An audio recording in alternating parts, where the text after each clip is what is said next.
Nares, the youngest daughter of the Tapana family, was constantly bullied by her parents and older sister since childhood. One day, her father demanded that she marry the ghost duke in her sister's place. So, she traveled a long distance and finally arrived at the duke's territory. To her surprise, the one who greeted her was her sister, Catherine. "I've changed my mind. I'm going to marry the duke." Her sister had actually taken an interest in this political marriage. "This is really infuriating. Nares, you'll be engaged to Duke Dayfried in your sister's place." "Huh?" Nares questioned. "For someone like you," Earl Tapana said impatiently, "the position of Duchess is too extravagant. The kingdom is now mired in war. Getting married as soon as possible is the best course of action. Go. Don't do anything foolish. Act rationally." "Wait, father. Isn't that engagement for my sister, Catherine?" Nares asked. I've just come of age. I'm supposed to go to the academy soon." "You agreed to this, father." Hearing this, Earl Tapana shot to his feet, slammed the table, and shouted, "Ha! So noisy. Still thinking about the academy during a war? Do you have any idea how rare an engagement like this is in wartime? And it's with the Duke, no less. For someone like you, who only brings contempt and wastes food, for such an opportunity to come knocking. You should know what a great blessing this is." Facing Earl Tapana's roar, Nares shrank back. "The reason I agreed to let you go to the academy in the first place was because I had hoped you could contribute to the family business. Now that business has to be abandoned. Listen carefully, Nares. Our family situation is very difficult lately. The Duke, who knows of our recent situation, was the one who proposed the marriage. He won't take any dowry at all. Instead, he has promised us a large sum of business support funds. How could we miss such a golden opportunity? Of course, as you said, this marriage was indeed for Catherine, but the North is too barren. We can't send your sister there. Do you want your frail sister to go to a place like that? Besides, isn't this marriage a good thing for you too? You, the burden of this family, can finally become a help. So stop nagging. Just quietly prepare to go to the North." After walking out the door, Nares struggled to keep herself from collapsing. She overheard the maids whispering. "Oh my goodness, it seems the marriage really went to Miss Nares. After all, the rumors about that man are so unsettling. This outcome isn't surprising. Who is it? Who else could it be? Isn't it that notorious ghost, Duke Dayfried? They say he rarely attends social gatherings. Even when he does, he always wears a strange mask. No noble knows what he looks like. It's said he always gives off a fearsome aura. Everyone is busy avoiding him. Not only that, his relationship with His Majesty the King is truly terrible. It's rumored the king sent him to the front lines of the war just to get rid of him. To be married into a family like that. Poor Miss Nares. Don't say that. It's none of our business anyway." After returning to her room, Nares grabbed a maid and asked loudly, "WH, what are you doing? Where are you taking my things?" The maid shook off her hand impatiently. "The master said the young lady is to leave for the Northern Territory at dawn tomorrow, so he told us to pack your luggage in advance." How can it be so soon?" Nares was full of disbelief. "I just heard about the engagement." Wait a minute. Stop. I'll talk to father again." "Nares, why are you crying and speaking so loudly?" Catherine asked, feigning confusion. "Sister Catherine." Nares sobbed. "Remember," Catherine said as she wiped away her tears, "as a lady, you must show your poise and elegance anytime, anywhere. You should be a model of nobility." "You all may leave for a moment," Catherine ordered. "But my lady," the maid said in a trembling voice, "packing the luggage will still take some time. Can't you hear me? I already said, get out," Catherine said impatiently. "Why, yes, my lady." The maids fled in disarray. "TSK, why do I have to say it twice for them to understand? Come, sit here. You're not usually like this. Why are you suddenly making such a fuss?" Catherine asked. "I really don't understand why I have to be the one engaged," Nares said. "Duke Dayfried, didn't he discuss the marriage with you, sister?" "Sister, can't you go and persuade father?" "Nares, are you asking me to go?" Catherine's expression suddenly changed as she asked sinisterly. "Listen here. You know I'm going to be the flower of the capital's social circle. Someone of my status going to that countryside in the north? It's just too unsuitable. Do you think that makes any sense?" "But, sister, wasn't it decided that I would go to the academy?" Nares' voice trembled even more. "I know. Doesn't the North have an academy too?" Catherine said, grabbing Nares' hand. "But there's no magic department there," Nares retorted. "Who do you think you are?" Catherine scolded. "Talking about going to the magic department. Please, face reality. How can a useless person like you learn magic? That's why you've been given the amazing position of Duchess. Isn't this a great thing? Otherwise, just try to please the Duke. Who knows? Maybe if the Duke takes a liking to you, he'll send you to the academy in the capital. It might be a bit difficult for you, though, because you're so useless. Just give it a try. Sobi. After Catherine left, Neres could no longer hold back her emotions and burst into tears. A week later, Neres sighed, sitting in the carriage. I didn't expect it to be a whole week's ride. The north is so far. No, Neres, don't think about bad things. Anyway, I've arrived at the ducal estate. This is a great chance for a fresh start. This engagement may not be what I wanted, but I will not run away. My family who looked down on and mocked me. This is the perfect opportunity to get away from them. It's not too late to start changing now. Neres picked up her luggage and walked in with great determination, casting aside the self that was once ignored like a fool. But she never expected to see someone so unexpected here. Wow, so beautiful. I didn't think there were such beautiful flowers in the north. Oh, you're finally here. You're so late.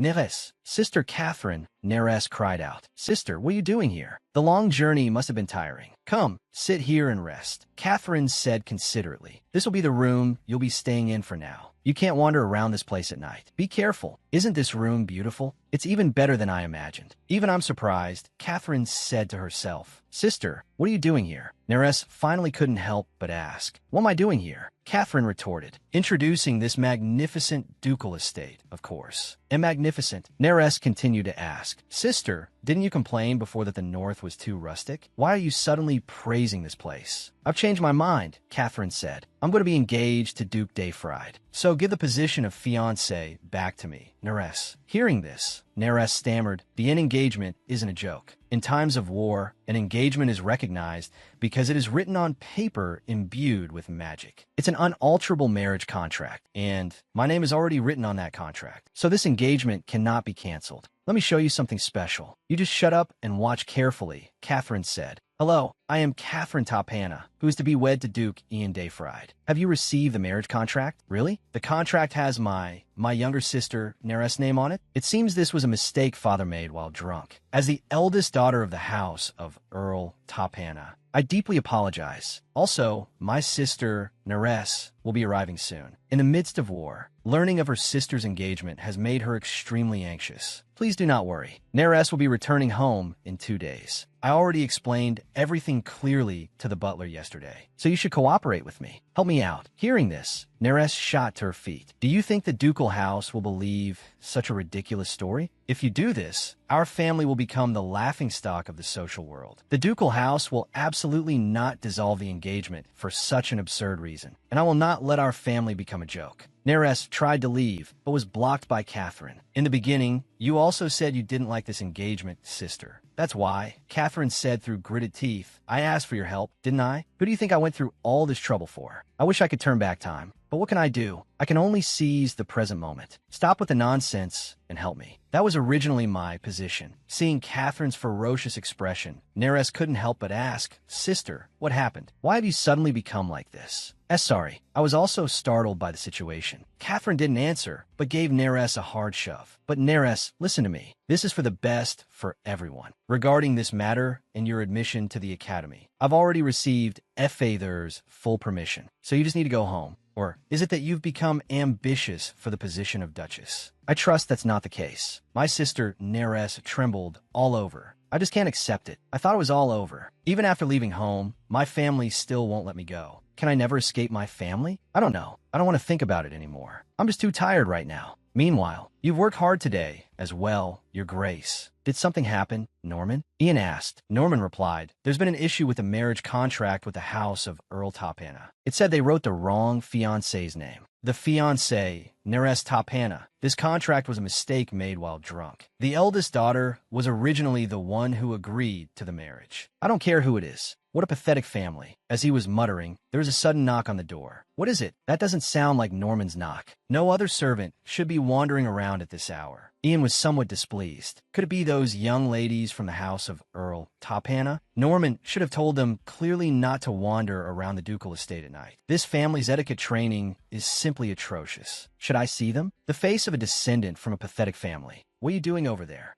Ian asked.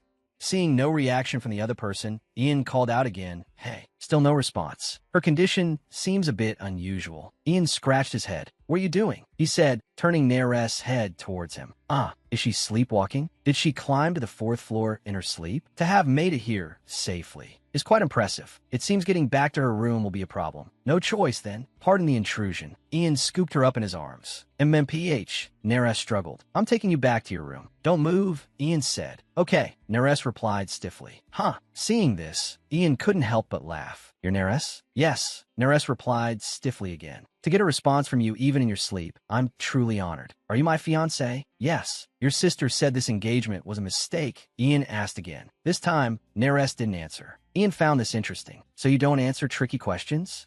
Neres replied stiffly again. "Quite clever," Ian couldn't help but praise. "Good night, Neres." The next day, Neres opened her eyes. Looking at the unfamiliar surroundings, she wondered, "Where is this?" But thankfully, she quickly remembered. "Right, I arrived at the ducal estate yesterday, and I saw my sister." What's the reason for sister's sudden change of heart? She was so against coming to the north. "No, whatever the reason, I'm not going home." "Absolutely not." Neres made up her mind. "Absolutely not. I understood on the day I left home. As long as I belong to the house of Earl Topana, my entire life will be controlled by my family beyond my own control. I will be a tool that can be discarded at any moment and live my whole life like that. That's absolutely not happening. I don't care what happens with the engagement. This time, I will not act according to my family's wishes. Absolutely not." A moment later, when Neres arrived at the dining hall, she was met with Catherine's mockery. "You're late, Neres. Even if the long journey has exhausted you, you mustn't forget your manners. This is not our home. It is the castle of my fiancé, His Grace Duke Dayfried. From now on, you must observe the breakfast time. Oh well, you're leaving tomorrow anyway. It's such a shame I can't spend more time with you in the north. You should prepare well for your academy admission when you get back." "No," Neres interrupted her. "I plan to enroll in the Northern Academy." "Sister, didn't you tell me about the Northern Academy before?" So I took the liberty of looking into it. The academy in the north has indeed produced many renowned scholars. Knowing that such a place is nearby,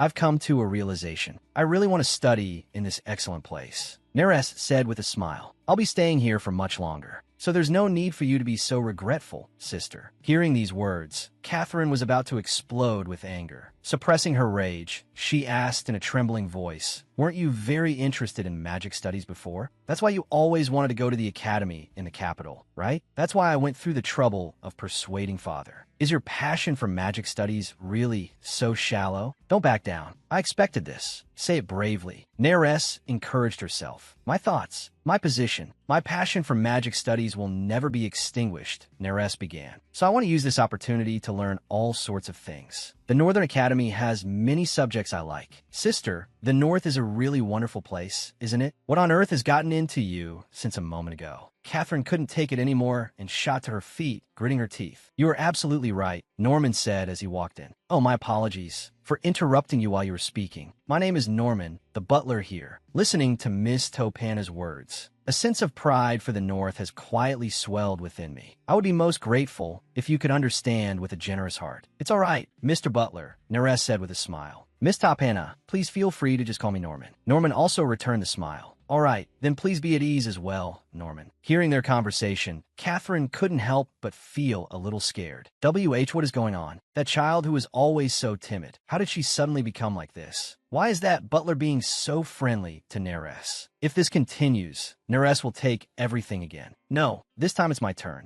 This is my position. It won't be tragically snatched away like before. Catherine fell into a memory. Catherine Topana. Even my name is flawless. I possess a magic that makes everyone fall for me. People like to call me the lovely flower bud, Miss Topana. But the title of Miss Topana was not mine alone. Neres Topana, my younger sister, just like me, was also called Miss Topana. The moment she was born, I understood. This girl is more terrifying than ghosts and magical beasts. Did you think I didn't know? You were born to take my things. Away from me. I will never let you take them. Absolutely not. Poetry recitation contest, best performer, Catherine Topana. Looking at this report card, father was exceptionally happy. Haha, Catherine, you're truly outstanding. I work my hardest for our family. How can you be so sensible? How can I not give a gift to such a well-behaved eldest daughter? Here, this is a magical tool imbued with special power. When you encounter danger, it will protect you. So keep it with you always. Wow, thank you, father. our eldest daughter can already help her father. How gratifying, father said, glancing displeasedly at Neres. In comparison, Neres, you have nothing?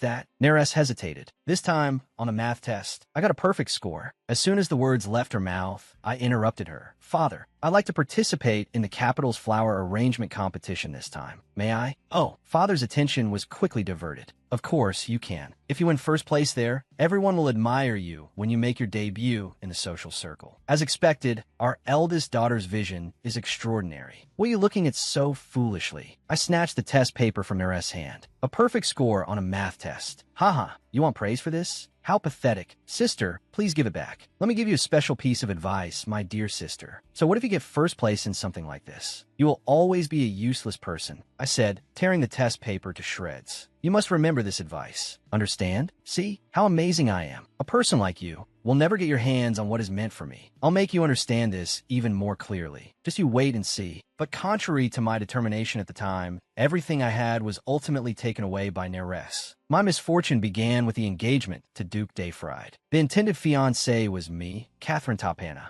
His sudden proposal truly left me speechless. As a mature lady, I was a well-known figure in the capital's social circle. How could someone like me marry the ghost duke, who is surrounded by strange rumors? This is too absurd. I heard he offended the king and was sent to the front lines. To appease the king's anger, he's seeking a marriage alliance with a noble family from the capital and plans to prove his worth on the battlefield. Catherine, what are your thoughts on this? As your father, I'm in a really difficult position. Yes, considering the duke's wealth, it would be a pity to refuse. We can't miss out on this huge sum of money that's within reach. But I can't just get engaged like this. What should I do? Oh, that's right. I'll just have Neres get engaged to him. My poor little sister, who always loses to me. I'll take this opportunity to get rid of that annoying child for good. Besides, Duke Dayfried will likely perish in this war with the Western Kingdom. I heard he suffered a fatal wound in the last battle and is on the verge of death. Then we must get our hands on his fortune before the Duke dies. As soon as the Duke returns, we'll force him to sign the marriage contract. That way, if the Duke dies, Neres, as his wife, will have the right of inheritance. As long as we can control her properly, all of the Duke's assets can become our family's. This is an opportunity. So, I proposed to Father. Father, have Neres get engaged to him. What? With that troublesome fellow? Father frowned. Yes, it will be beneficial for our family in the long run. Trust me, just do as I say. Give it a try.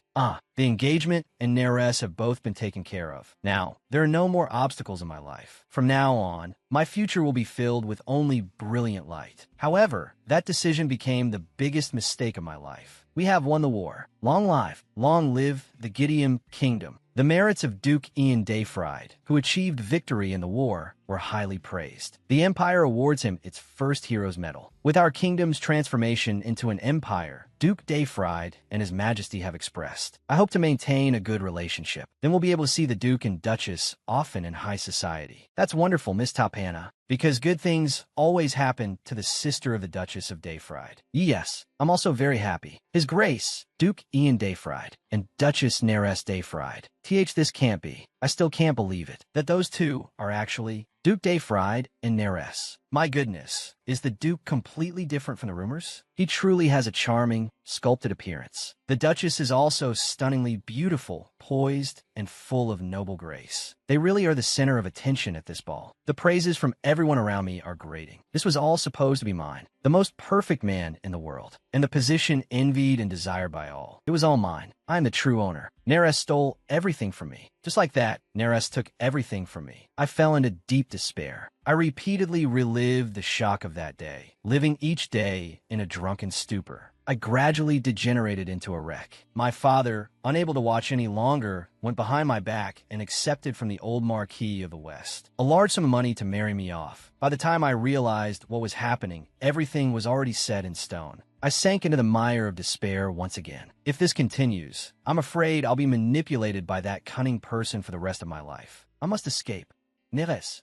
This is all that devilish girl's fault. It's all because of my greedy sister that my life is in such ruins. I absolutely cannot let her get away with this. What is this situation? Did I just die like this? No, I don't want this ending. Can someone give me a chance? Give me a chance to take back from my terrible sister what is rightfully mine. Just give me one more chance. End of flashback. Catherine bit her lip tightly. That arrogant brat. She stole my things in our past life, and now she dares to defy me. It's strange. She wasn't this arrogant and rude before. Why the sudden change? Could it be that she has realized I've been reborn? Huh, how is that possible? That slow-witted girl. How could she possibly know my secret? She's just a little different than usual. I was reborn thanks to the blessing of this charming magical item. So I have an advantage over Neres. That fact won't change. This time I must have it. Everything belongs to me. I absolutely cannot let Neres take it away.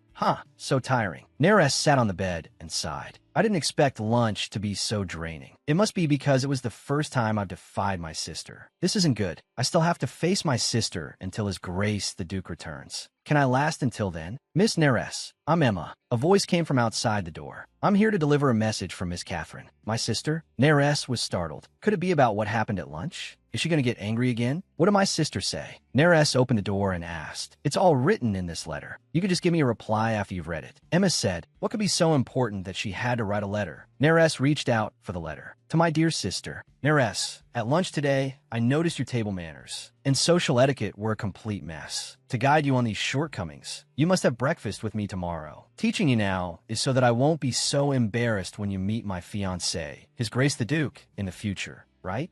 So for tomorrow's breakfast, you must come. Your concerned sister. Neres looked at the contents, her hands starting to tremble uncontrollably. Just because I talked back a little today, is my sister starting this again? Honestly, my sister has always been like this. Ever since we were little, if I disobeyed her even slightly, she would immediately tattle to our parents and get me scolded. She would insist on taking me to parties, deliberately making me look like a fool and a laughingstock for everyone. In the end, I couldn't stand it anymore. I always had to apologize to my sister, even when I hadn't done anything wrong. I always thought it was because I was too incompetent. Looking back, I realized it was all my sister's schemes. Even so, this isn't our home, after all. I thought my sister wouldn't bully me anymore. I was so naive, but I will never endure it like before. Absolutely not. Emma, I will definitely attend breakfast tomorrow, Neres said. Please help me tell my sister that I'm very much looking forward to tomorrow. Just say that I'm delighted to be able to personally receive my sister's etiquette lessons. It seems the relationship between the Mrs. Tapana is not very good, Norman reported. In the master's absence, the two sisters are at each other's throats in the castle. They're truly showing all sorts of pathetic behavior. His tone was full of mockery. Although what I'm about to say may be presumptuous, Your Grace, Norman continued. The second daughter of the Tapana family seems very pleased with our domain. Not only that, she also plans to take the entrance exam for Carly. I hear she's also very interested in magic studies. When you officially return in the future, perhaps you could meet the second daughter. Norman. Ian was somewhat reluctant about the engagement from the start. It was arranged only out of necessity. It has no other meaning, so you shouldn't place too much hope in this engagement either.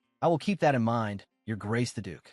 In the middle of the night, Ian heard that familiar voice again. This voice in yesterday, perhaps it really is you. Neres, I suspected it might be you, and it really is. Today, you came here in your sleep again. Does staying here mean this will keep happening? That would be a bit troublesome. Never mind. I'll take her to the room first and think about it later. Placing Neres on the bed, Ian felt a little relieved. She didn't wake up halfway today either. That's great. Well, a little girl who needs to be carefully looked after. If this situation continues, it will be awkward for both of us. Before I return to the battlefield, I must tell Norman. Just as he was about to leave, Ian's hand was suddenly grabbed. He was startled. What's going on? Could she be awake? No, she's not. She grabbed me while sleepwalking. That really gave me a scare. Wait a minute. I was just lucky when I brought her back to the room. If I touch her now, can I guarantee she won't wake up? If she wakes up, I'll have to explain my situation to her. In that case, it would be awkward for both of us. I'd better wait. Thinking this, Ian sat down. She might sleepwalk again in a bit. If she doesn't sleepwalk and just wakes up in the morning, then I'll just disappear before she does. She'll probably think it was a dream. Neres suddenly started talking, her tone full of pleading. I don't want to. Don't do this. I'm begging you, please. I was wrong. Please forgive me. Sister, I'm sorry. I was wrong, sister. Why is she begging like this? Could it be because of the argument during the day that Norman mentioned? I thought it was just a common sisterly squabble, Ian thought. Neres' pleading voice continued. Sister, I was wrong. Calm down, Neres. Ian held Neres' hand. It's just me here now. You don't have to apologize. Rest assured, you haven't done anything wrong. so don't be afraid. Sleep peacefully, Neres. The next day, Ian returned to the battlefield. Welcome back, Commander, Hartman said. Hartman, what was the enemy situation last night? Ian asked. There was no particular movement. Good. Then let's use this gap to begin our strategy meeting. Meanwhile, Neres also woke up and dressed herself up.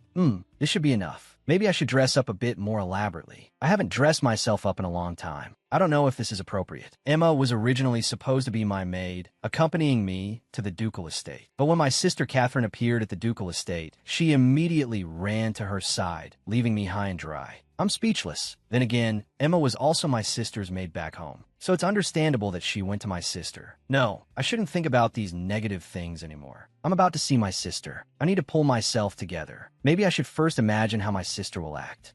Suddenly, a scream rang out. It was followed by the sound of something falling. Ouch, that hurts. I bumped into something, a voice said.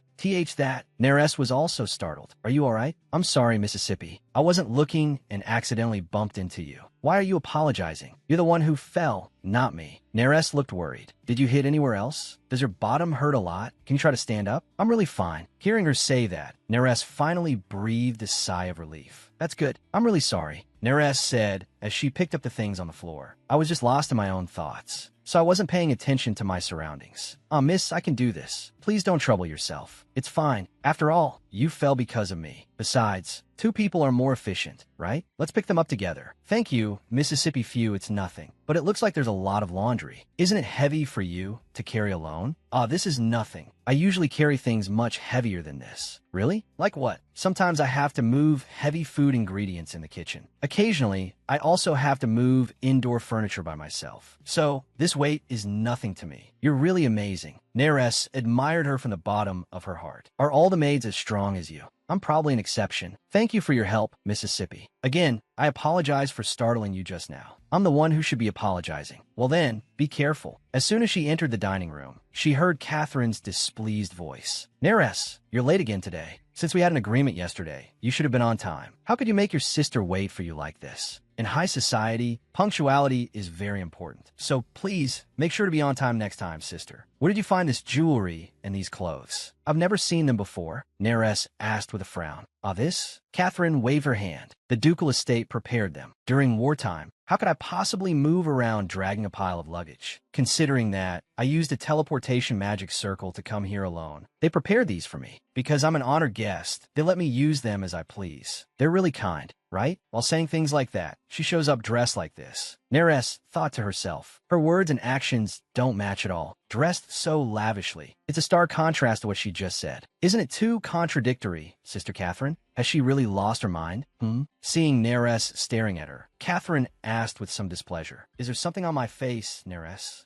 It's nothing, sister, Neres said quickly. Staring at someone's face is very rude behavior. Catherine started lecturing again. If you make a mistake again, you should politely apologize to the other person. Otherwise, your good reputation in high society will be ruined in an instant. It's really worrying. You don't even know such basic etiquette, and you're talking about going to the Northern Academy to study. When you choose an academy later, you must be more careful. Don't be fickle and change your mind again. Hearing these words, Neres understood. So the etiquette lesson was just a pretext. She invited me to eat with her just to mock me and make me look like a fool. It seems my sister hasn't changed at all, but I'm no longer the person I used to be. I will never be bullied by my sister like a fool again. Sister, Neres began, I appreciate your good intentions, but you don't need to worry about me. It is precisely to make up for my own shortcomings that I've decided to go to the Northern Academy to study. Just as I mentioned yesterday, the Northern Academy indeed has many very practical subjects. It's a place that's truly suitable for me, isn't it? If you think so, that's great, Catherine sneered. But are you sure there's a subject suitable for you? Yes, Neres replied. I'm preparing to take the entrance exam for the accounting department. When it comes to mathematics, I'm very confident, you know. Miss Neres, you're good at mathematics? Norman asked curiously. Yes, Neres said. I studied hard on my own at home by reading various theoretical books. You are truly admirable, Norman praised. It seems I must tell you this. Our Duke always gives selfless and generous support to talented people. Support for talented people? Neres was pleasantly surprised. Yes, His Grace, for the prosperity of the domain, is always striving to find and cultivate talent. Those outstanding talents who receive the Duke's support are fully demonstrating their abilities as officials of the ducal family in the north. So please, be sure to take this into consideration. Generous support. That's right, this is it. This is exactly what Neres wanted. Sister, I have to go now, Neres said, getting up. What? Catherine was caught off guard by this. Wait, we haven't even started eating yet. Catherine also stood up. I suddenly have something urgent to attend to, Neres said. Please enjoy all the food today by yourself. Norman, thank you for letting me know, Neres said with delight. I will support you, Miss Neres. Meanwhile, it is said that the army of the Western Kingdom has started to move again. We have no time to hesitate. We must strike first. That's right. Now is when they are at their weakest. It's the perfect time for us to attack. How do we propose to turn the tables? Ian asked in a cold voice. We don't even have supplies right now. The after effects of the last battle have not yet dissipated. Our mages have not fully recovered. With nothing at our disposal, how are we supposed to attack? Tell me. Then, Adjutant, when will the supplies be replenished? It will be done in 2 more days. In the meantime, we will intensify surveillance on the enemy, immediately summon the knights, and begin combat training. We must be ready to fight at any moment. Sigh, what impatient bunch. Hartman complained. Ever since the last victory, everyone seems to have become a bit impatient. I know it's tough, Ian said after hearing him. The war is lasting longer than we expected. This is unavoidable. Most of them haven't been home in a long time. That's true. But are you going to be alone in your tent again today?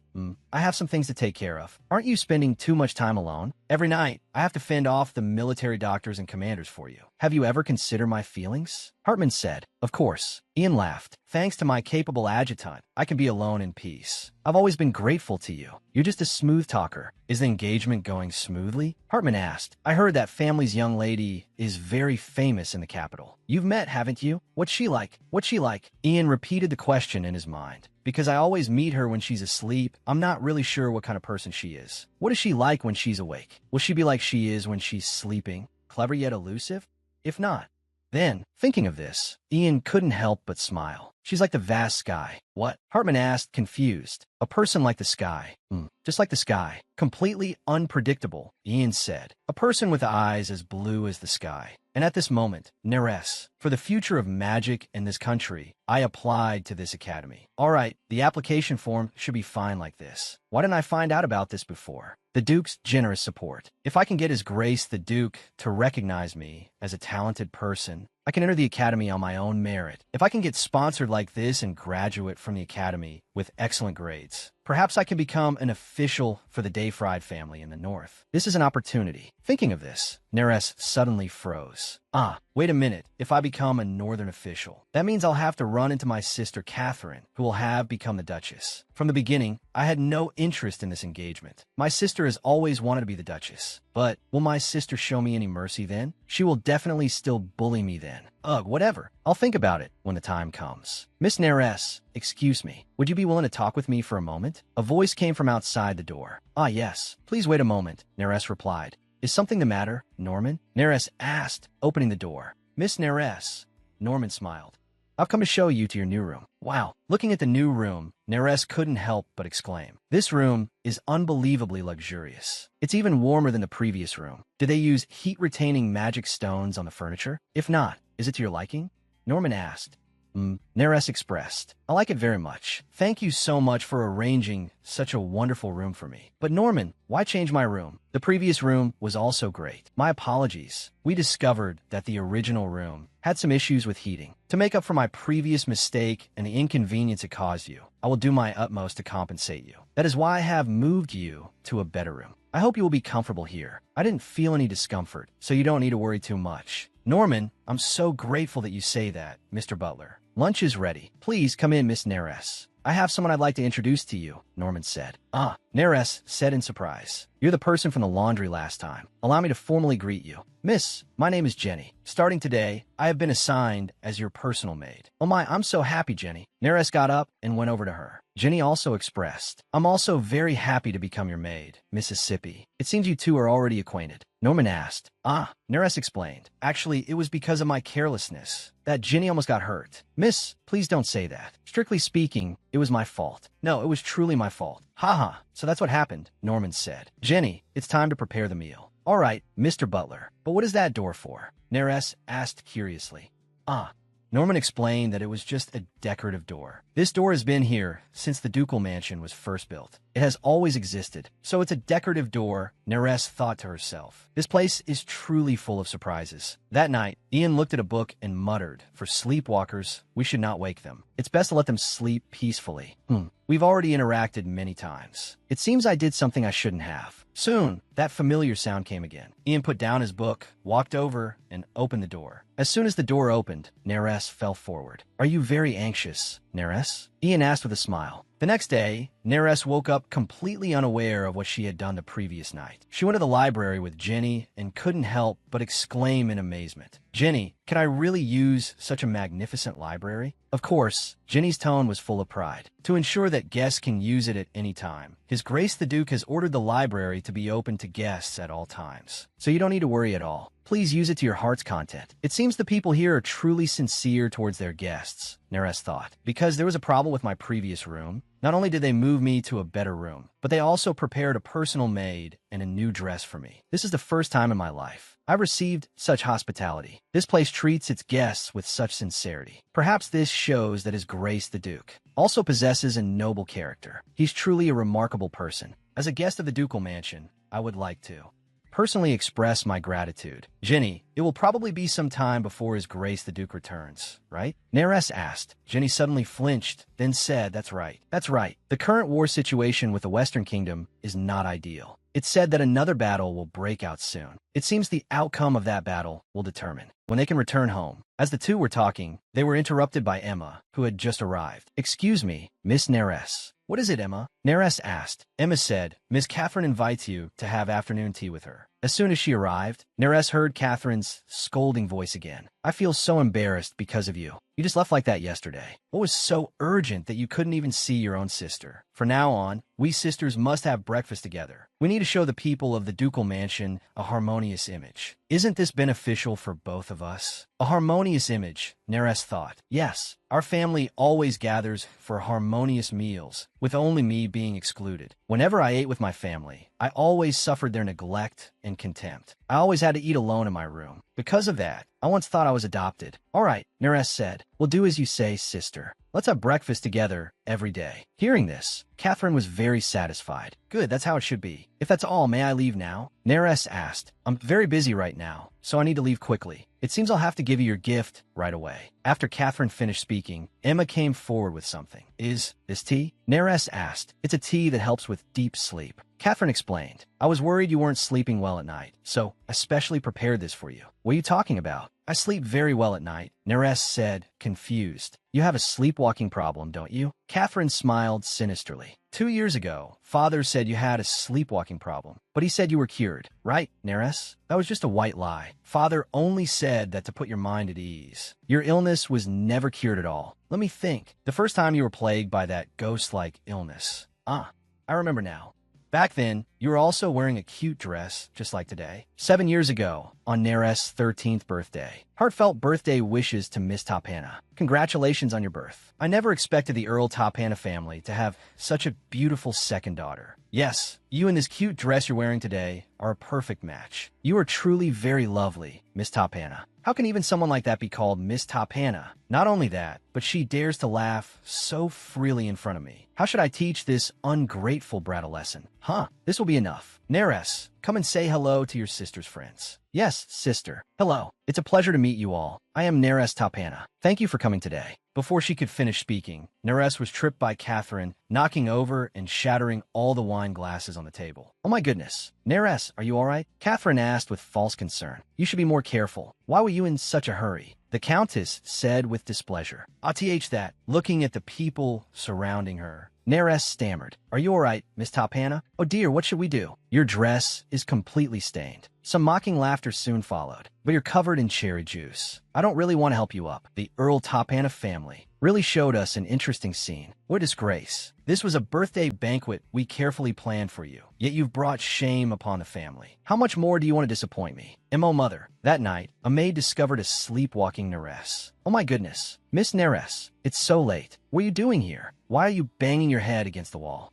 Miss, can you hear me? Miss Neres. From that night on, you started wandering around the house in your sleep, Catherine said. After father learned of this, he did everything he could to treat your sleepwalking. But Emma, what did you say you saw earlier? Emma said, just a few months ago, I saw Miss Neres walking around in the middle of the night with my own eyes. Did you hear that? Catherine said, therefore, you must drink this tea every night before bed. In the ducal mansion, if you violate the nighttime rules, wouldn't that cause trouble for people? Neres began to tremble all over again. If that's true, then for the past few nights, I might have been wandering around the ducal mansion. In that case, the people of the ducal mansion must have seen me like that. Naturally, they would also report it to His Grace the Duke. If that's the case, forget about becoming an official in the North. I won't even be able to set foot in the academy. I have to confirm whether what my sister said is true. I must immediately confirm if my sleepwalking has been cured. The next day, Catherine couldn't help but remark, this glass greenhouse is truly remarkable. I didn't expect to see such beautiful daffodils in autumn. The daffodils are so famous, even in the capital. They truly live up to their reputation. Perhaps it's because I didn't see Neres this morning. I feel this place has become even more special. It's just speechless. Stupid thing. How dare she be so arrogant outside? Scaring her with the sleepwalking story was indeed the right move. If she acts presumptuously again, I'll have to teach her a good lesson. I'll make her understand that no matter how much she struggles, she can't escape from the palm of my hand. Did you call for me, Miss Tapana? Norman asked. Thank you for making time to come. Mr. Butler, Catherine said. I heard you had some questions for me. Yes, I hope you can tell me something very important. In this castle, there's a private teleportation magic circle for the Duke, isn't there? Catherine asked. 4 high-ranking nobles or wealthy people in the capital, in each of their residences. There is usually a teleportation magic circle. My fiancé, the Duke, must have one too. In that case, the Duke must be secretly returning to this ducal mansion, right? I implore you to tell me, esteemed butler. I am so worried about the Duke that I cannot sleep at night. Or, when he uses the teleportation magic circle to return again, please be sure to inform me. In my past life, I was convinced the Duke would fall in the war. The person who gave me this information was my lover at the time, Prince Theophilus. Although our time together was brief, the information Theo provided was always accurate. I had no choice but to believe it. However, not only did the Duke not die, but he returned triumphantly as a war hero. So I've been wondering what exactly happened. It turns out it was because of the private teleportation magic circle. The reason he survived was that he used that magic circle to return to the ducal mansion for treatment. Such a simple fact, and I'm only just realizing it now. I'm such a fool. I'm very sorry, Miss Tapana, Norman said. We are currently at war. All information regarding His Grace and the ducal mansion is top secret. Therefore, please refrain from asking further. Catherine was stunned, not expecting Norman to refuse so bluntly. Then I will take my leave. Norman did not linger and turned to go. Wait a moment, Catherine shouted, her heart filled with indignation. Hey, why can't you tell me? I'm the Duke's fiancé. I have every right to know his whereabouts. But why must it be kept secret even from me? It is most regrettable, Norman said mercilessly. Currently, His Grace's official fiancé is the one who signed the engagement contract, Miss Neres Tapana. You are merely a guest of His Grace the Duke. Neres is the official fiancé.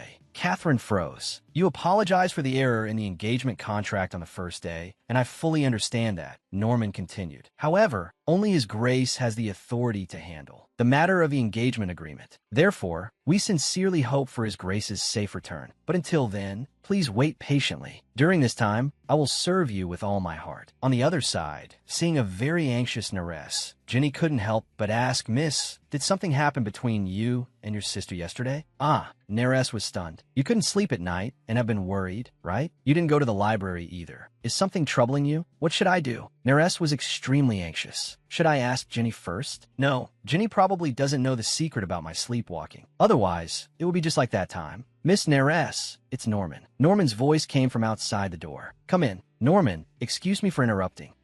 Jenny, I have something I need you to do. What is it? Go to the village and buy the ingredients written on this list. Yes, I understand, Mississippi. I'll be out for a little while, and we'll be back soon.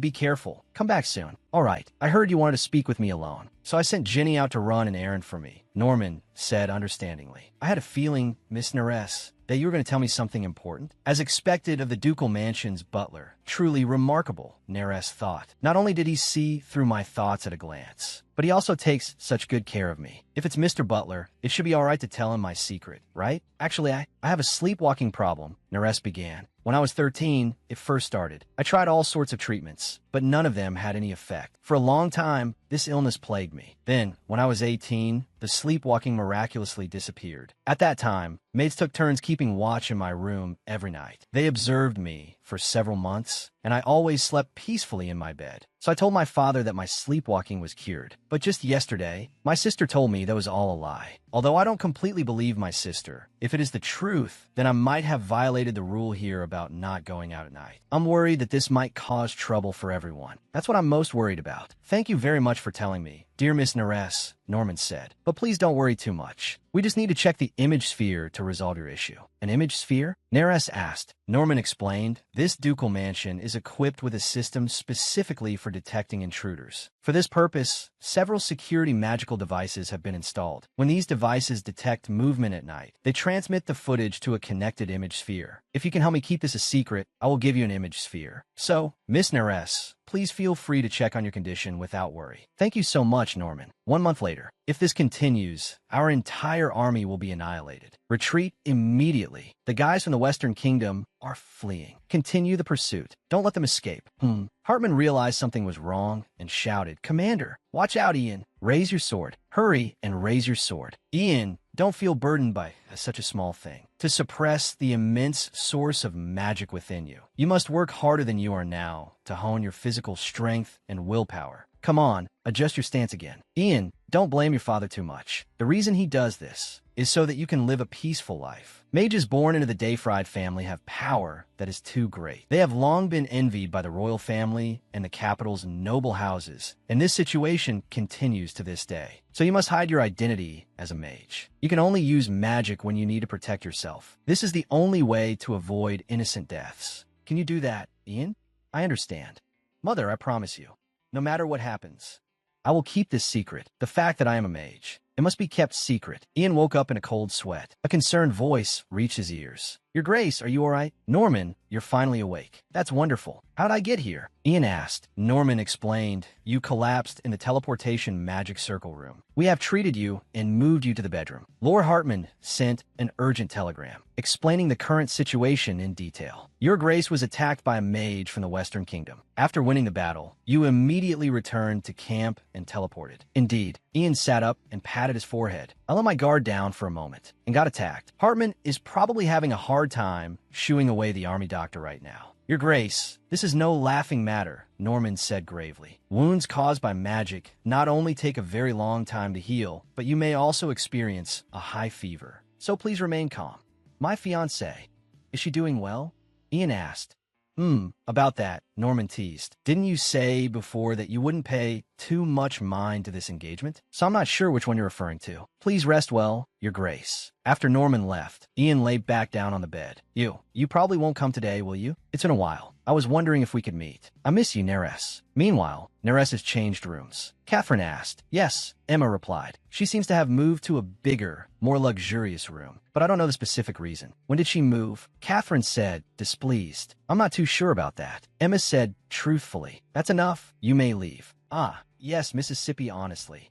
These people are completely useless. Catherine was filled with rage. Emma is so useless, and that butler is always getting in the way. If only the issue with the engagement contract could be resolved. When will this finally be settled? Under normal circumstances, a wedding is held 1 year after the engagement. But during wartime, to ensure there is an heir, the marriage vows are signed immediately. But in my past life, it seems Nares got married much later. Damn it, I don't remember the exact time. Back then, Father was always gloating, hoping the Duke would die soon. I deliberately avoided paying attention to any matters concerning the North. He sold both me and Nares for that bit of money, and he still dares to throw a tantrum. After all, Father has already lost money in his business. What more can I expect? Never mind. Even if I know nothing about the North, I'm still the best candidate to become the Duchess. That has never changed. Since ancient times, the North has maintained a certain distance from the capital, both geographically and psychologically. So, there's been almost no cultural exchange between the two. If someone like me, who has close ties with the capital's nobility, becomes the Duchess, then the North will no longer be isolated. The Duke of Dayfried couldn't possibly be unaware of this. So when the Duke returns, he will definitely choose me to be his wife. But I feel like something is missing. I need something that can attract the Duke's attention. Perhaps there's something in my past life's memories that can help.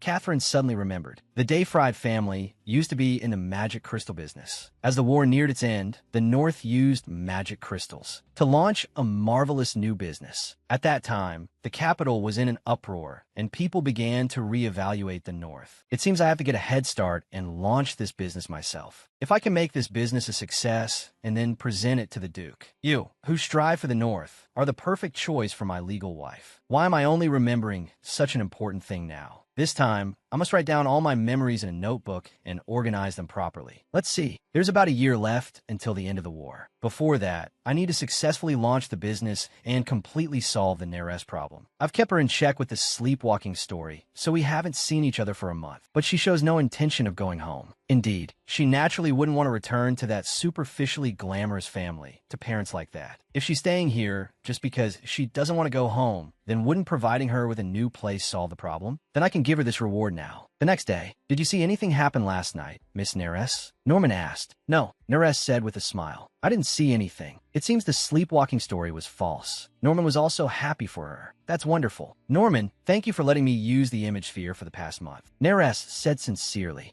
Miss, Jenny hesitated. Miss Catherine invites you to have breakfast with her. Upon arriving at the dining room, Catherine got straight to the point. What kind of man do you like? A steady man with a good physique? Or a delicate and considerate man? Or perhaps a slender, beautiful boy? Tell me, my dear sister. Tell me, Neres, what kind of man do you like? Why are you suddenly asking me this? Neres said, confused. Haha, Catherine laughed. You've reached the age for romance, but you have no experience. I'm worried you're a poor judge of character. Neres fidgeted, but she felt Catherine had a point. An ideal type? My ideal type is a mage. Neres said, my ideal type is a mage. If he's a mage, once a new magical idea appears in his mind, he would better understand the gap between practical application and theory, right? Then we could start experimenting right away and exchange opinions with each other. It would be so wonderful to have a mage by my side. Catherine got a headache listening to this and cut her off. Wait a minute, Neres. For that reason, finding a mage friend would be enough, wouldn't it? An ideal type is a member of the opposite sex who can spark your romantic desires, not someone to satisfy your intellectual curiosity. Understand? I understand, Neres said. What about looks? What type do you like? Catherine continued to ask. That, Neres said after thinking for a moment. I don't have any requirements for looks. Neres, Catherine said, suppressing her anger. A man's looks are extremely important. You must consider it carefully, you know? I haven't really thought about that issue. Even though Neres said this, Catherine still had no intention of giving up. You've attended a few social gatherings with me. Use those as examples. Try to imagine. Then a handsome, sparkling man. Neres said. Catherine was speechless after hearing this. That's far too generic. Think again. Answer seriously. But, sister, Neres scratched her head. Just like why I came to love magic studies. The reason isn't special. When I was deeply troubled by sleepwalking, I happened to find a book in the mansion study. A theory of magic studies written by an anonymous mage. Although it was covered in dust, it shimmered with light. I was deeply drawn to that shimmering light and couldn't look away. Since then, I've been fascinated by magic studies. So my ideal type is a handsome and sparkling man. After returning to her room, Neres collapsed on the bed. Ugh, it's been a while since my sister tormented me like this. I'm exhausted. What's gotten into her all of a sudden? All day long, she's been talking about romance with men. What about a man who is handsome and reliable when he smiles? When in love, you can't just be passive. Even for a kiss, you have to take the initiative. What's this about kissing? I don't even have anyone I like right now. Why would I do something like that? I really don't understand what my sister is thinking. What's going on? This soft touch. Who is beside me?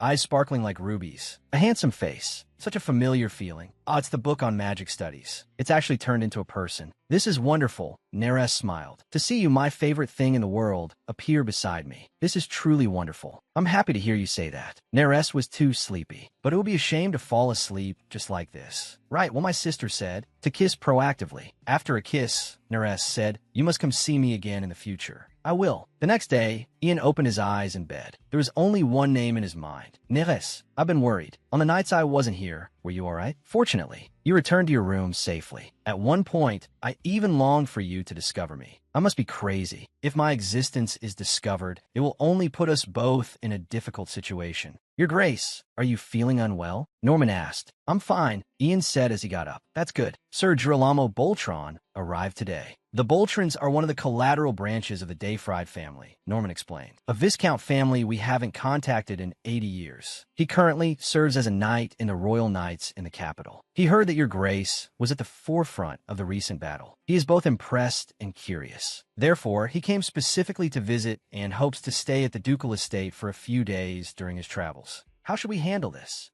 Where is he now? He is currently in the library talking with the Top-Hannah sisters. No one knows I'm back yet. We have no choice but to receive him, but need to get a good look at that fellow's true colors. Oh, you're my love. A passion burning like fire for you. Girolamo sang with abandon. This serenade is magnificent, Sir Boltron, Catherine praised. Thank you for your praise, Miss Catherine. Girolamo said. What do you think, Neres? Catherine asked, glancing at Neres. Isn't it wonderful? Yes, he sang very well. Neres was still out of it. What on earth is this situation? My sister suddenly appearing in the library was surprising enough. She even brought her knight friend along, and they decided to sing for no reason. Why sing in a library? Well, that lady ended up having an affair after all, Catherine said. But he was always a spontaneous person. I expected it. Oh, that's a very interesting way to put it. Miss Catherine, I am once again captivated by you. You flatter me. You're as humorous as ever. Do you remember how pathetic Baron Lester looked when he fell last time? My goodness, how did that even happen? Listening to their enthusiastic conversation, Neres felt extremely awkward. So she stood up and said, I'll take my leave now. You're leaving so soon? Catherine asked. Yes, Neres nodded. I have some things to attend to.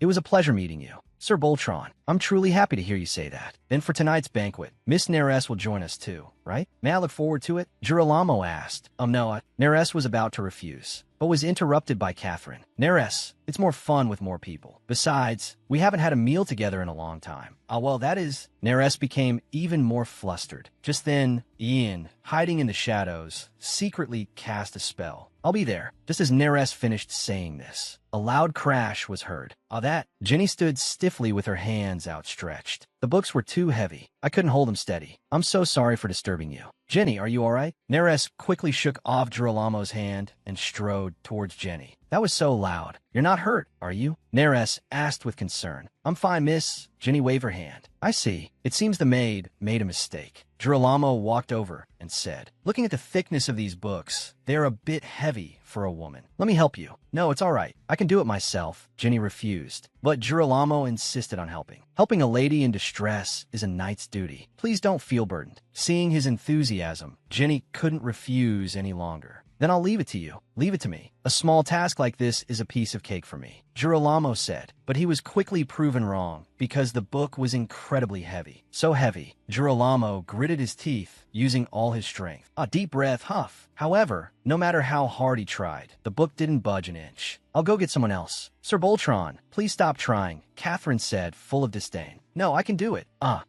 Girolamo was stubborn. Jenny felt something was strange. She glanced up and discovered Ian, who was using magic to cause mischief, looking very pleased with his masterpiece. And the consequence of this was, I clearly told you to rest, didn't I? Norman was exasperated. It was a special situation, Ian said lightly. Stop lying. I heard everything from Jenny. Norman exposed him directly. You used magic to make the book immovable and even caused Sir Boltron to fall because of it. You even used teleportation magic to go to the library, consuming more magical energy. Has your wound gotten worse? Why on earth would you do that? You dare to take my fiancée's hand without permission. And he put her in an awkward situation. Seeing that, how could I just stand by and do nothing? Ian retorted. Hearing this, Norman finally understood. Your Grace, I humbly implore you, please do not overprotect Miss Neres. I am also very happy that you will soon marry Miss Neres, but overprotecting her is not a good thing. Warm sunlight and clear water are good, but one must also be able to withstand wind, rain, and drought to grow into a resilient tree. My fiancée is not that fragile, Ian retorted. I know, Norman continued. Miss Neres does have a strong heart, but it's not yet enough to face the challenges of the North. She needs to have leadership sufficient to command all the nobles of the North. Only someone who can withstand the pressure from both the royal family and the capital can become the lady of the Northern Territory. So please watch over her quietly from a distance and give Miss Neres space to grow. If a dangerous situation arises, I will handle it immediately. Your Grace, please prioritize your health. Hearing Norman say this, Ian finally agreed. Anyway, I can't be discovered right now. Since I'm here, I'll do as you say for now. Is a master all right? Jenny asked anxiously. It's a bit serious, Norman replied. You'll have to restrain yourself a bit in front of his Grace for now. All right, Jenny replied. I understand. But Jenny, what kind of person do you think Miss Neres is? She is a very gentle and considerate person. Indeed, different from the capital nobles we've seen before, right? Very kind and takes good care of us. Quite a few servants like the young miss.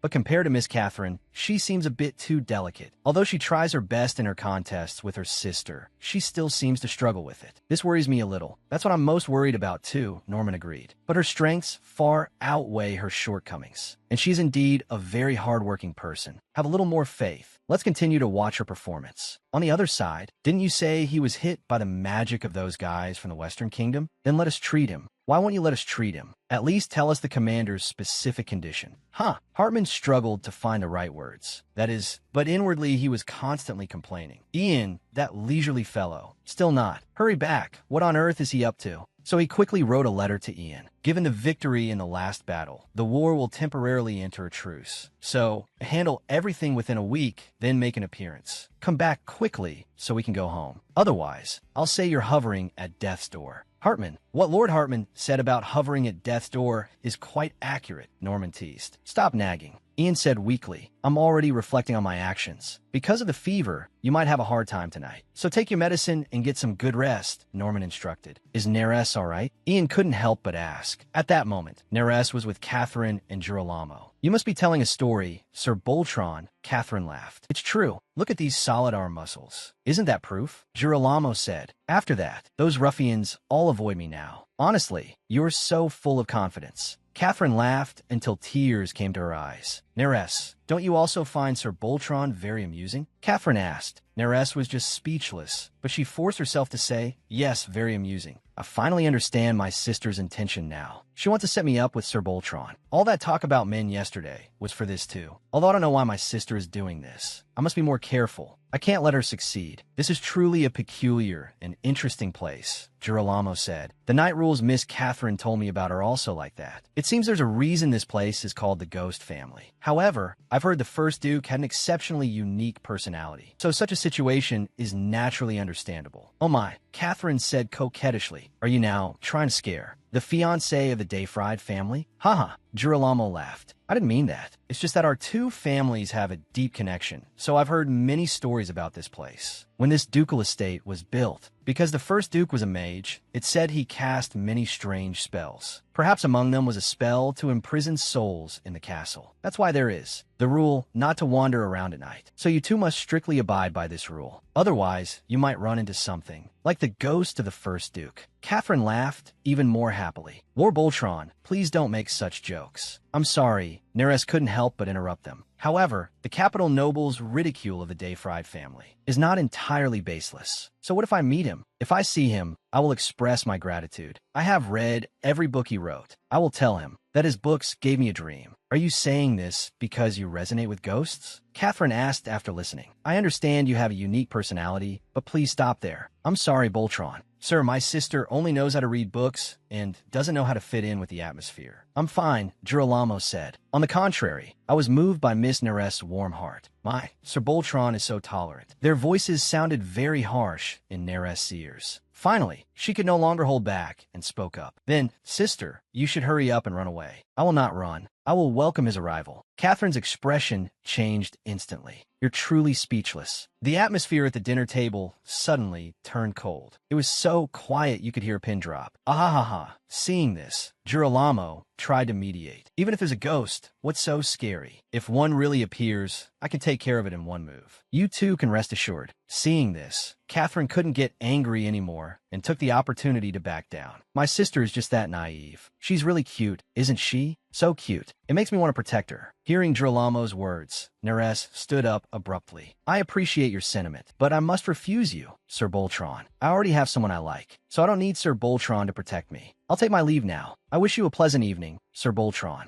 After Neres left, Girolamo asked with his arms crossed. She's completely different from you. I like her a lot. Why didn't you introduce her to me in the capital? Neres was ill at that time, Catherine said. Ill? Has she recovered now? I'm not too sure about that. You can ask her directly. Your performance in the library was memorable, so I can't guarantee you'll get a response. Huh, a mistake of that level. I can recover from it any time. I've captured the hearts of many ladies in the capital. Girolamo was exceptionally confident. A naive woman like her, I can handle with my eyes closed. As you said, I'll play with her to my heart's content and then bring her back to the capital. You just wait and see. It's great that Girolamo is traveling near the north. He's a perfect match for Neres' strange ideal type. He's the best person to make her feel the bitterness of life. This way, I can get rid of Neres as soon as possible. You must succeed. For the sake of our friendship, understand? Catherine asked. That night, Neres once again came to Ian's room. Neres, did you sleepwalk here again today? What story will she tell this time? Will it be a confession like that time? Ian couldn't help but feel expectant. Will you be the person I like? Neres asked, stroking Ian's face. I told a lie today that I have someone I like, so I hope there can really be someone I like. Can you help me fulfill this wish? Ian felt his heart beating wildly. None of this has any meaning. Anyway, after she wakes up, she won't remember what's happening now. Therefore, all of this is meaningless. There's no need to respond to something without emotion. But all right, Ian said as he kissed Neres' hand. If it's possible, I would like to try being the person you like. Thank you for being willing to be the person I like. Waking up the next day, Neres had a dejected look on her face. Miss, did you not sleep well last night? You don't look well, Ginny asked. I slept well. I just kept dreaming. Neres said, did you have a nightmare? No, it was a very pleasant dream. I dreamed of a book about the theory of magic studies. However, that book transformed into a person and appeared before my eyes. At this point, Neres' face suddenly turned red. Why did I dream of a man? Is it because my sister is always trying to set me up with Sir Boltron? Or is it because I lied about having someone I like? Is that why I had such a dream? Regardless, it feels like I'm being led by the nose by my sister Catherine. I'm so tired of it. Why haven't I made any progress? When I first came to the north, I was determined to change, Neres said dejectedly. But I'm still being led by the nose by my sister. It seems everything is the same as before. It's not like that. Miss, Ginny said, in my opinion. Miss, you've already changed a lot. Although it's slow, you're changing a little every day. So don't be too impatient and don't be discouraged, because the mere fact that you are trying is enough. Neres was deeply moved after hearing this and asked, Ginny, can I call you sister? What? Ginny was truly startled. That's not acceptable. Why? Neres asked, puzzled. Ginny, you're 3 years older than me. I heard that nobles and servants are very close in the north. Although Ginny quickly waved her hands. That's true, but not as close as family. It's just a relationship where we occasionally give advice. Then I'll just think it, Neres said, gently taking Ginny's hand. I won't call you sister. I'll just think of you that way. Is that okay? As long as I just think it, it's fine. The past feelings, the sweet dream, the theory of magic studies, and the very kind people of the north. Since coming to the north, I look forward to every day. It's really great that I came here. However, when she went out, she still saw that annoying face. You are also very beautiful today, Miss Neres. The sky is as clear and blue as your eyes. It's wonderful weather for a walk, Girolamo said. If you'd like, would you care for a private walk with me?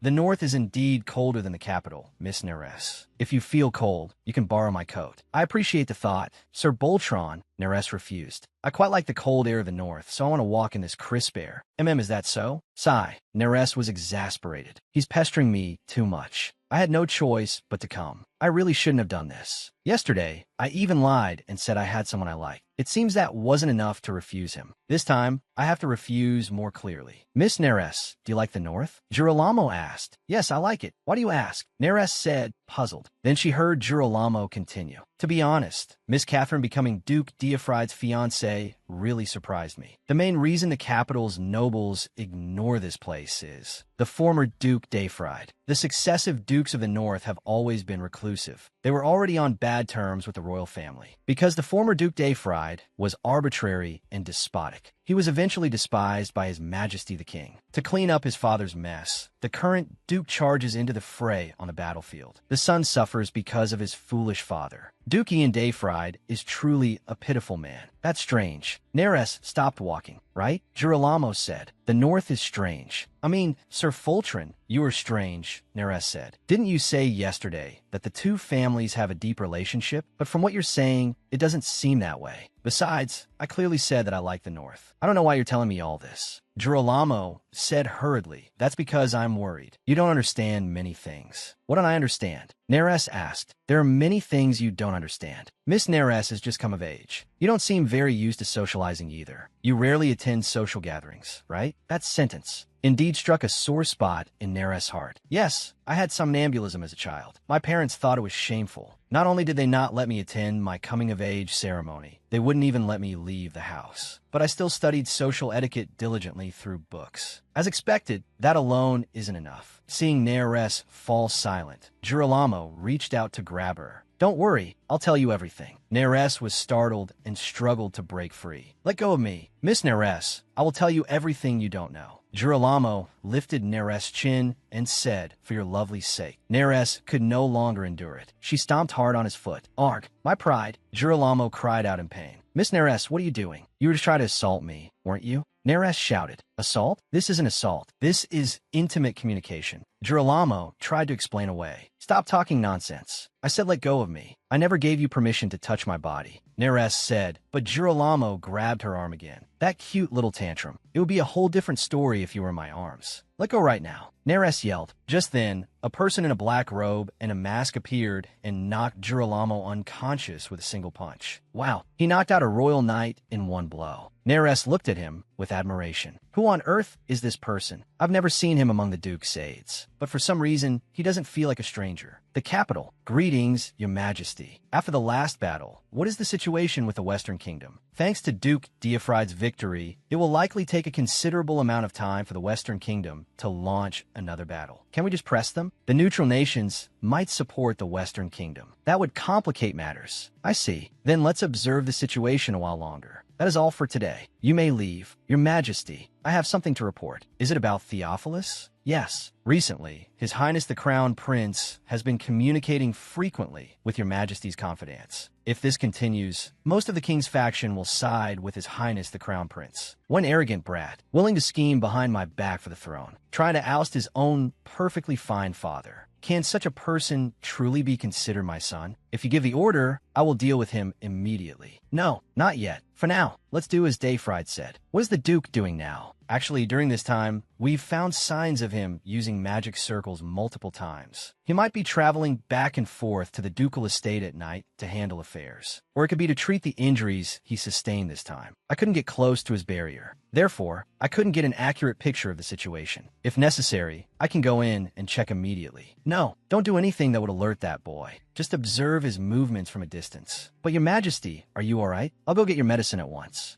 It will pass in a moment. No need to make a fuss. I hope everything begins soon. The North. I am truly sorry, Miss Neres, Norman said. If I had paid more attention to Sir Fultron, that wouldn't have happened. I never expected someone who is a royal knight would do such a shameless thing. No, Neres said. Norman, it's not your fault. The one at fault is Sir Fultron. But Norman said, but I failed to prevent such a terrible thing from happening. My negligence is greater. That was something no one could have known, Neres said. Besides, yesterday you knew I was in danger and sent a knight to protect me. Thanks to you arriving in time, Norman, I was unharmed. Thank you for acting so quickly. Norman, I'm really fine. Please don't blame yourself anymore, okay? Thank you. Miss Neres, Norman said sincerely. This is my statement. Please take it, Neres said. A statement? Norman asked, puzzled. Neres explained. I was worried it might cause trouble for everyone later. So I wrote this. If we give this to the royal knights, I'm afraid Sir Fultron will in the future not dare to act rashly. Don't worry. He already left the ducal estate this morning. What? Really? Actually, yesterday's incident could be seen through the image spheres placed around the ducal estate. That's why we were able to sort out the situation so quickly. We also saved the video separately, Norman said. I told him I would send the recording to the royal knights, and he left on his own. Thank you for your constant concern, Miss Neres. I will keep this statement safe. To prevent what happened yesterday from occurring again, we plan to arrange a personal guard for you, Miss Nares. A knight? Nares said in surprise. You're the one from yesterday. Norman introduced him. This is a knight of the Dayfried family. His skills are exceptional. Nares thought. He disappeared as soon as Norman arrived yesterday. I was so worried. So he really is a knight of the ducal house. It's so good to see you again. Thank you for your help yesterday, Sir Knight. Nares curtsied. As the second daughter of the house of Count Tapana, I will remember this kindness. My name is Nares Tapana. What is your name, Sir Knight? Why isn't he answering? Seeing the atmosphere turn a little awkward, Norman quickly said, actually, he is undergoing a vow of silence, so he cannot speak. A vow of silence? Nares grew excited. No wonder he has such an extraordinary air about him. So he's undergoing a vow of silence. Just like the ancient mages in the fairy tale books I read as a child. Maybe he admires mages, just like me. As she was thinking, the knight began to write on his hand. Nares was a little puzzled. What is he writing? My name is... Nares struggled to make out the name. Is it Cherry? Nares asked. Then she saw the knight shake his head. Oh no? Then she saw the knight write again. Scholar? Nares asked. The knight nodded again. Seeing this, Nares smiled and said, I'll be in your care for now, Sir Scholar. Back in the room, Ian took off his mask and cursed. I really should have killed that guy. I should have broken his bones before kicking him out. I regret letting that despicable fellow go. Your Grace, please do not use any magic before you return, Norman urged, still worried. When you went to see Miss Nares yesterday, you didn't use magic, did you? If you use magic again, your injuries will heal even more slowly. Don't worry, Ian said. Although it hurts a little, it's recovering quickly. Once I'm fully healed this time, I'm going to start magic manipulation training immediately. Still, this incident was handled quite well, Norman said. Not only did we secure evidence, but Miss Nares also made her position clear. This way, Sir Fultron won't cause any more trouble. I'm going to give my considerate fiancée a gift, Ian said, to help her forget about this incident. Meanwhile, Miss, would you like to take a stroll in the village near the castle? Jenny asked. A stroll? Nares asked. Yes. Jenny said, you haven't been out since you came to the north. There happens to be a festival going on there. How about going to take your mind off things? All right, Nares said after a thought. I'll tell my sister Catherine. Why? Jenny asked, confused. Isn't sister coming with us? Nares asked, puzzled. No need, Jenny said, a little speechless. You could just go and have fun by yourself, Mississippi. By myself? My sister would never allow it, Nares said, embarrassed. But Jenny replied, you could just sneak out. It's not something you need your sister's permission for in the first place. Nares also felt her own way of thinking was a bit strange. Why do I feel like I must get my sister's permission to go, right? My parents never allowed me to go out alone, so that's why I think this way. Whenever I went out, I always had to be with my sister. But I don't need to anymore. All right, let's go have fun by ourselves, Jenny, Nares said, mustering her courage. But then she heard Jenny say, I can't go. Jenny, what's wrong? Aren't you coming with me? Nares asked. Jenny explained, I have to stay here to stop anyone looking for you, Mississippi. The reliable Sir Shirley will go with you in my place. With Sir Shirley, I feel a little awkward, Nares said, embarrassed. It's all right, Jenny comforted her. You just seem strange, but he's not a bad person. The awkward feeling will naturally disappear after you have some fun. Trust me, have a good time. Mississippi, just as Jenny said, Nares had an exceptionally good time. Sir Scholar, over there. Jenny told me that Shop's fig scones are delicious. We have to buy 2 kinds. What kind of scone do you like, Sir Shirley? Nares asked. What is a young lady like? Ian, disguised as the knight Shirley, wrote on his hand. I like them all, Nares replied. But my favorite is the scone. It has a rich, buttery aroma and a crumbly texture. It's the most delicious bread I've had here. Although, that being said, all the bread made at the ducal estate is delicious. I like them all. Then let's buy one of each, Ian wrote. All right, let's buy a lot. Nares laughed. Then she heard people next to them discussing. It's been so long since I've seen fireworks. They prepared a particularly spectacular show this time. It seems they even invited experts from other places. Really? I'm really looking forward to the fireworks. A sense of longing grew in Nares' heart. So she turned and asked, Sir Shirley, are there really fireworks today? Ian nodded. Will they be held? Nares continued to ask. She saw Ian point ahead. Oh, they're over there. I'm so excited.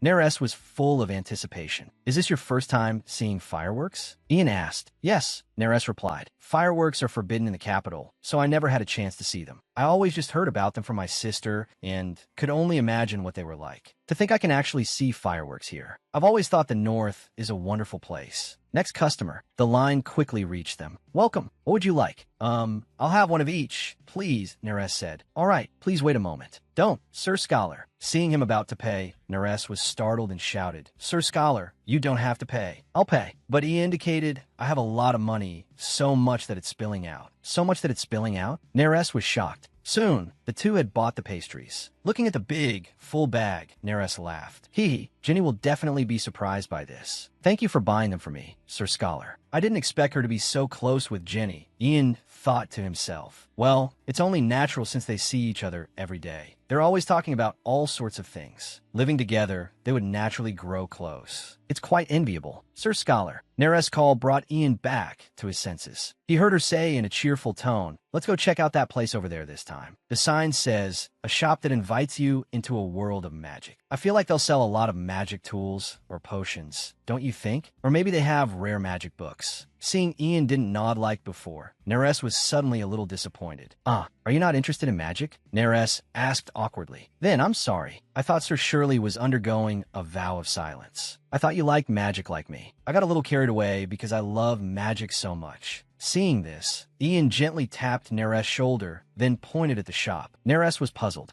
Go in? Really? Is that okay? Nares asked uncertainly. She saw Ian nod very firmly. I like magic too. Ian wrote on his hand. I really like it, so let's go together. That shop. At this time, at the ducal estate. What did you just say? Catherine said, displeased. Why can't I see my sister? Say it again. Miss Nares is very ill right now, Ginny said. That's why her older sister, need to go see how she is. Catherine's attitude was very firm. Why on earth can't you let me in? Ginny explained. The young lady had a high fever all night. She just barely fell asleep now. In her current state, she cannot see anyone. Please come back another day. Catherine was about to explode with anger. When Insolent Maid, I was already irritated because Girolamo didn't handle things properly. And now, even a lowly maid dares to anger me. I've heard before that these servants are arrogant because the northern nobles treat them like family. Except for Duke Dayfried. Everyone else is really just as the rumors say. As the future Duchess, I cannot stand by and do nothing. Slap. Catherine stepped forward and slapped Ginny hard across the face. You say that to me one more time, Catherine threatened. Why can't I see my sister? I'm sorry, for Miss Nares' rest. Please come back next time, Ginny repeated. You really don't know your place. Catherine raised her hand again. What are you doing now? Hearing Norman's voice, Catherine froze. Norman, you've come at the right time. Catherine turned and said, this girl seems to have no manners. From now on, please let me discipline her. I will teach this arrogant maid a good lesson. Norman stepped forward to stand in front of Jenny. He said loudly, please do not say such absurd things. Even if you are His Grace the Duke's guest, you cannot treat the people here so casually. All the servants here are people trusted by His Grace the Duke. Please refrain from such unreasonable behavior. A mere commoner dares to shout at me, Catherine said, displeased. Yes, I shouted at you. Norman's attitude was also very firm. What? Do you want to slap my face as well? And I'm not a commoner. I hold the title of Baron. Seeing she was in the wrong, Catherine didn't press the issue. She turned and said, let's just pretend this never happened. If you don't want your beloved Nares to cry. Fine, I will do as you say. Miss Catherine, Norman replied stiffly. Watching Catherine's back, Norman said, it seems we have to make that one leave. We can't, Ginny objected. If we do that, there's no telling what Miss Catherine might do. But we can't let such a dangerous person continue to stay here, Norman said. If this goes on, what she'll do to you? I'm fine, uncle. Please, don't say anything about what happened today. The master and Miss Nares have finally made a good memory together. I don't want them to worry. And you shouldn't worry too much either, Ginny said with conviction. She will soon be crushed under Miss Nares' foot. We'll just wait and see. Meanwhile, the two of you have finally arrived. Welcome.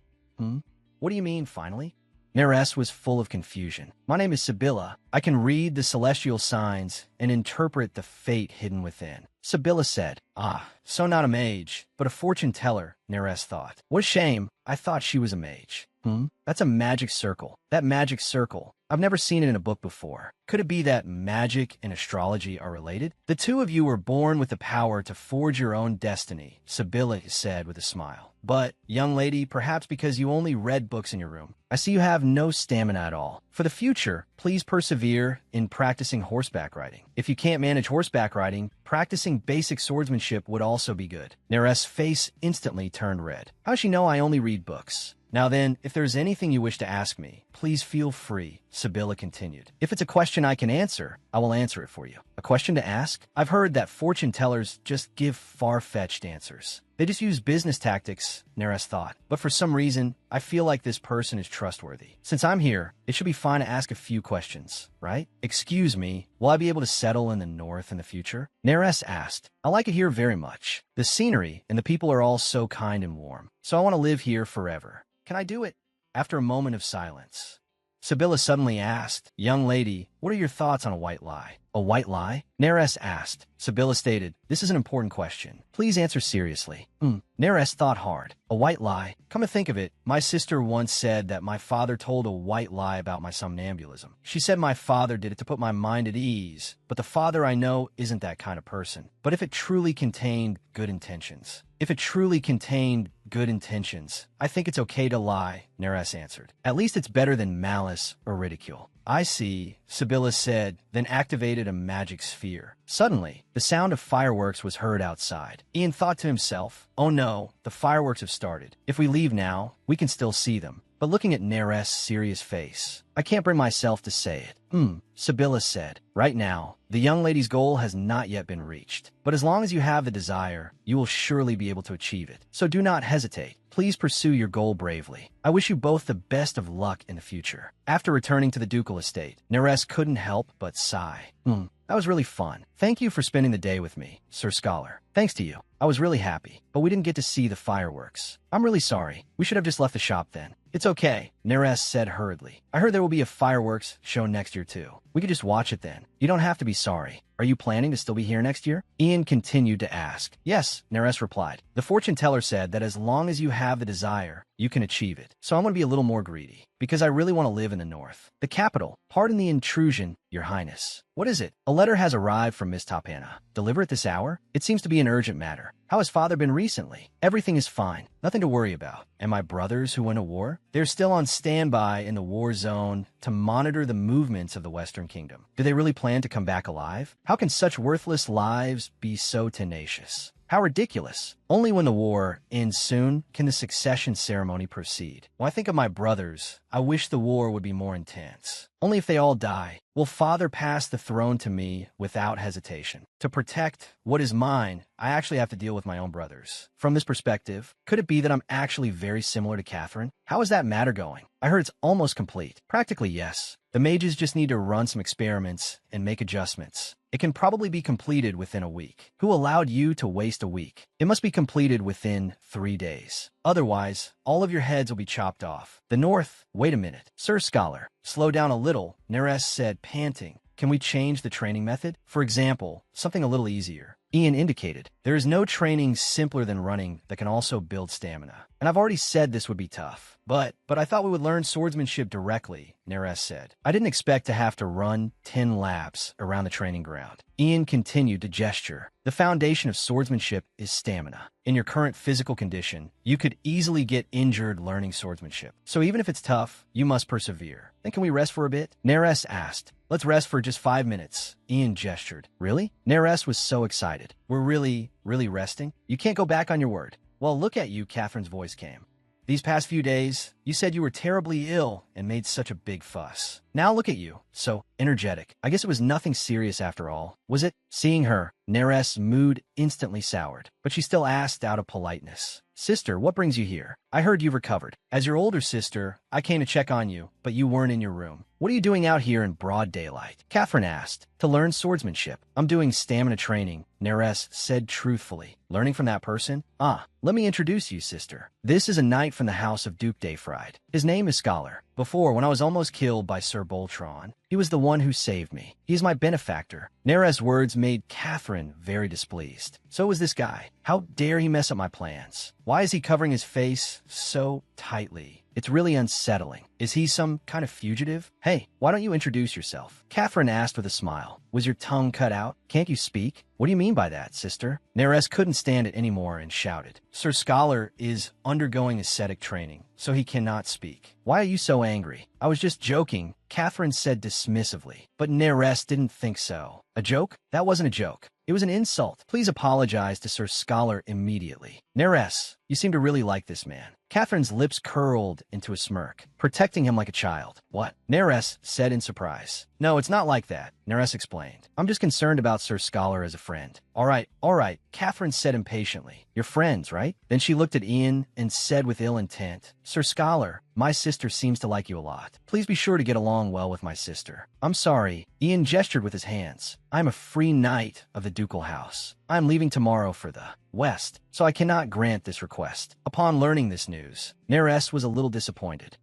What the hell are you gesturing? Are you joking with me right now? Catherine said, displeased. Oh no, Neres explained. Sir Scholar said he is leaving the ducal estate tomorrow for the west. Is that so? Catherine asked. Neres, you go back first. I want to talk to Sir Scholar alone, Catherine said. What? But Neres wanted to refuse. Sister will definitely bully Sir Scholar. But she saw Ian gesture. It's all right. Go back to your room and rest. I will definitely come to say goodbye before I leave. With that, Neres had no choice but to agree. You must come, Sir Scholar. After Neres left, Catherine spoke. If you're going to the west to see the Duke, then you should go another day. The Duke was attacked by a mage from the Western Kingdom. He is now unconscious, so he probably won't be able to return to the north for a while. How does she know the commander's classified information? Ian wondered. Right now, the only ones who know about my injury are the knights who were present and my adjutant. Hartman is in the capital. At most, only His Majesty the King knows. How did this woman? Catherine smiled and said, don't be surprised. I have good connections. So I exchanged important information with a very reliable informant. But none of that is important. I have a proposal for you.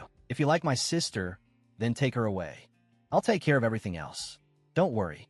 Ian suppressed the annoyance in his heart. What a crazy woman. Although I heard from Norman before that the Topana sisters don't get along, for her to actually ask an unidentified man to seduce her own sister, there's no need to deal with her anymore. Thinking this, Ian nodded. At this, Catherine was very satisfied. Go and seduce her properly. I will support you. That night, why hasn't Sir Scholar come yet? Waiting and waiting, Neres felt a little disappointed. He promised he would say goodbye to me before leaving. Could it be that Sister Catherine said something rude to Sir Scholar? So he thought that I, as her sister, was the same and just left? Or did Sister say bad things about me? I really shouldn't have let them be alone together. Just as she was muttering, she heard a knock on the door. Jenny, come in quickly. Jenny, could it be that Sir Scholar has already... When she saw the person at the door, clearly, Neres was a little excited.